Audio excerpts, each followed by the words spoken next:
Welcome, Tamsin. How are you today?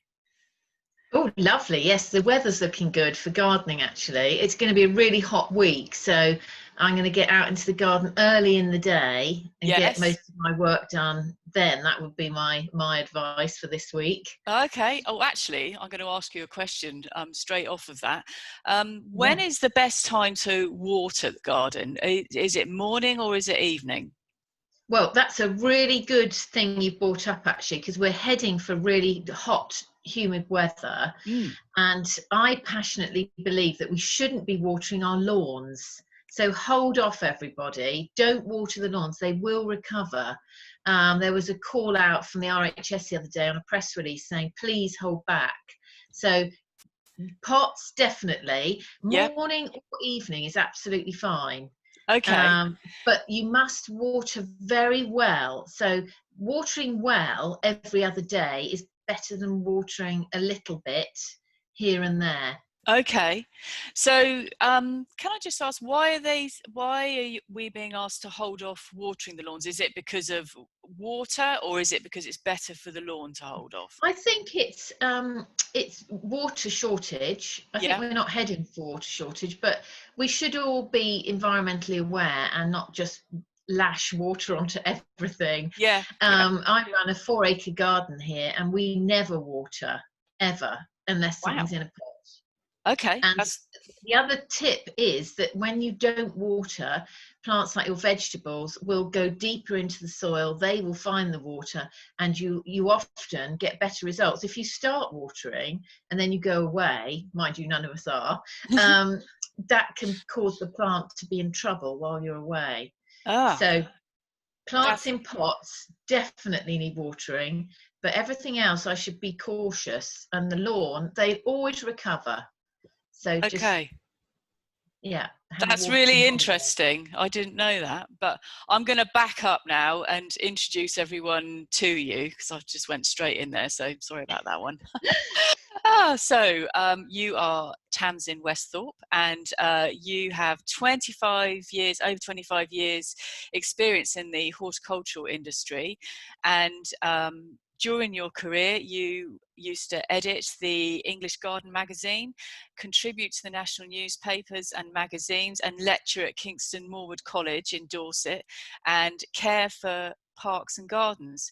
You are now a freelance writer and a curator and gardener of Stockton Bury Gardens in Herefordshire, and you are also an RHS Chelsea Flower Show judge, co-chair of the Garden Media Guild, and an accomplished speaker.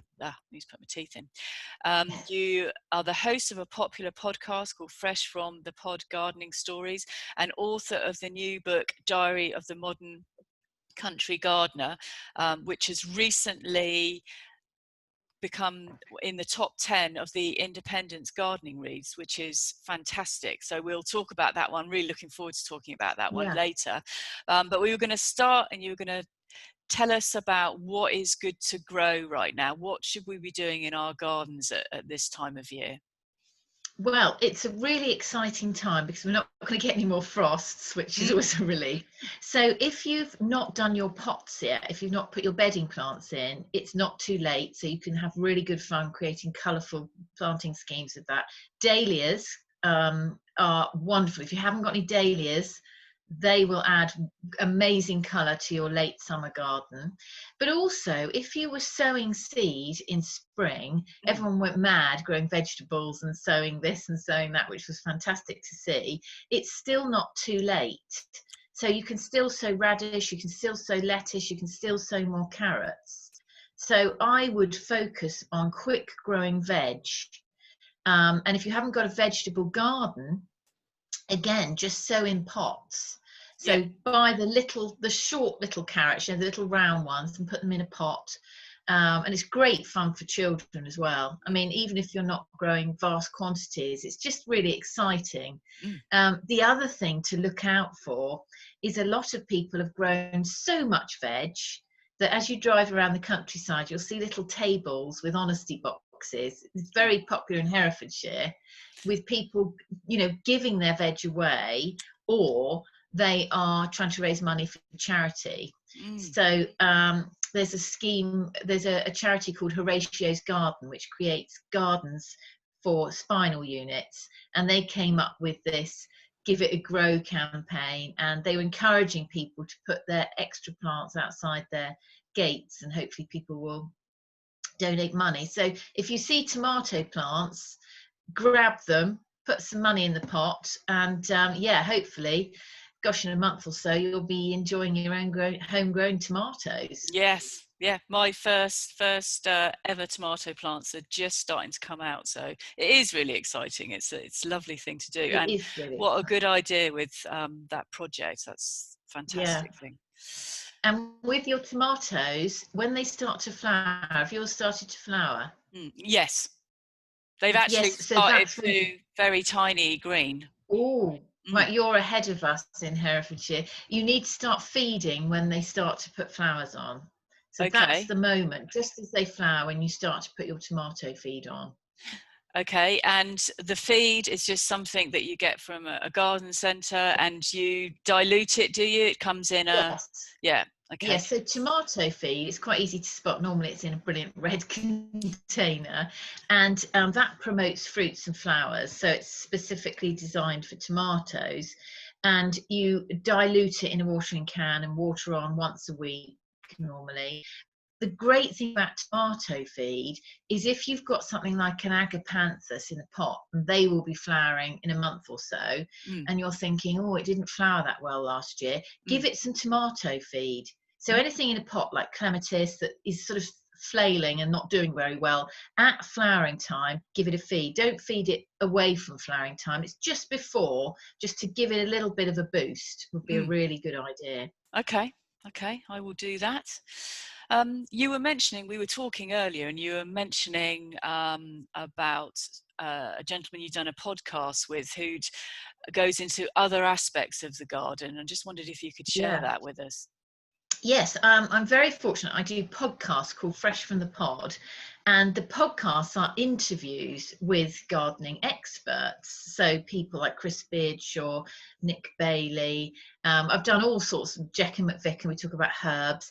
Mm. But I saw on Twitter at the beginning of lockdown this amazing chap called Dr. Amir Khan, and he's got, gosh, thousands of Twitter followers, and he's a GP based in Leeds or Yorkshire area, and he's been posting the most wonderful things about using the garden to exercise, using the garden to solve anxiety issues and reduce stress. And I thought, oh, I wonder if he'd be interviewed.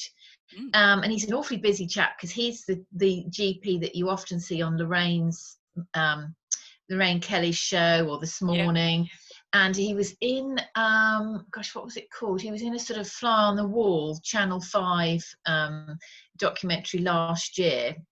So anyway, I contacted him, and he said, yeah, I'd be delighted.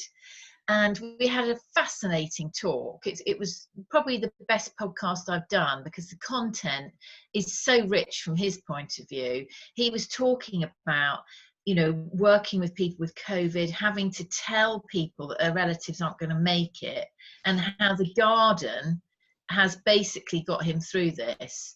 And it's, for me, if you're not a keen gardener, but you just want a sort of reality check on what it's been like for NHS staff, Mm. this is a really good place to listen to this amazing guy Mm. who, although he's been through that, he's so positive, and it's really gardening and nature that has got him, you know, Mm. through this.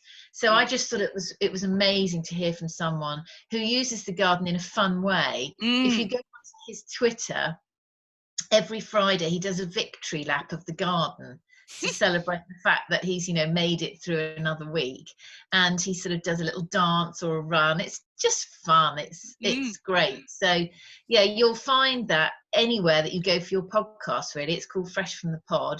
Okay. And I just think it's really inspirational listen.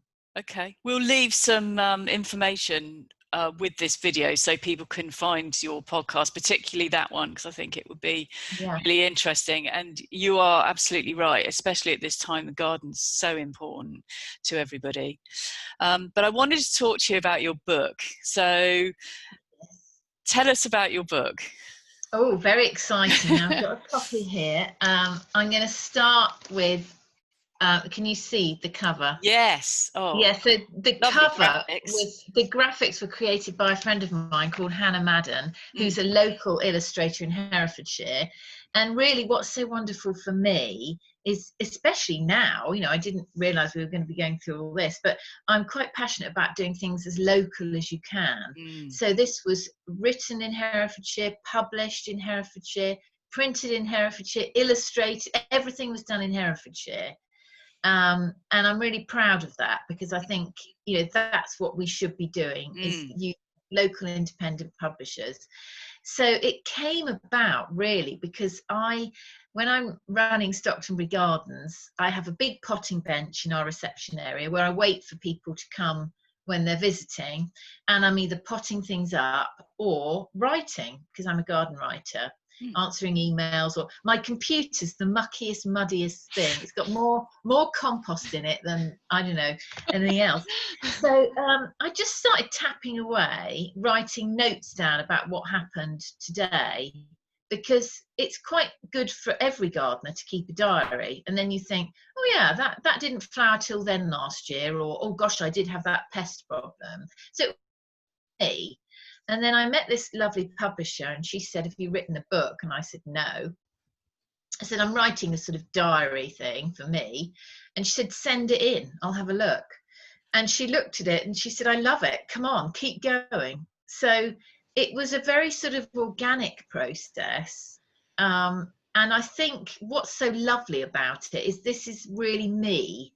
It hasn't been to a big publisher, it hasn't been rewritten. It's a lot of people say, I feel like you're talking to me and I feel like I'm with you, which is really good Lovely. fun. Yeah. And the nice thing is that it's comical. So I don't believe gardening should be heavy going, should be sort of a hobby that you think, oh, I can't get involved with this, it's too technical for me. So my book, although it includes practical tips that will really help you, it includes the reality of gardening. So you get chilblains, how you solve them, you know, you might cut your finger with the secateurs, all those sorts of adventures happen to me. But ultimately, underneath it all is fun and laughter and all the pleasures that you pick up. So someone described it as Bridget Jones Goes Gardening, Oh, I which I love it. quite like. Yeah, I I love like that. that. Yeah. Oh, is there any chance you could read us a little bit? Yeah. Now I've picked out, I've got to find my glasses. Terrible, isn't it? I've picked out a section from this week. So this was written in real time. So it Yeah. obviously took me a year to write it. So this is from mid-June. I was asked to judge at a local agricultural show, which is a big show, was asked to judge the private gardens. And we turned up at this farmyard. And because I'm a Chelsea judge, I always think, oh, I better smarten up. So I got ready. So this will make you laugh about what I turned up. And everybody else there was a farmer with Land Rovers and Wellies. So here we are. Today I chose dark blue jeans and a floaty shirt, coupled with shiny patent leather blue shoes that tie up with a blue bow, a rather large floral handbag, and an extremely large costume jewellery ring. On reflection, I did look a little like a dahlia amongst a row of potatoes. No disrespect intended to the farmers in attendance. I didn't know anyone in the crowd, but they quickly picked me out as the gardener. As we all enjoyed coffee before setting off in our different directions, I subtly removed my bright green ring and slipped it into my handbag. I also quickly wiped off my lipstick. Gardening every day, you don't get the chance to smarten up often, but I must learn to tone down my garments when I do go out in public. So I there's love little that. things like Yeah. that, you know, and doing the school run, I go from one extreme to the other, absolutely plastered in mud, and then I go over the top. And I also talk about, because I live in a rural setting, I also talk about the farming year. So that's been quite interesting for people. You know, now we're haymaking.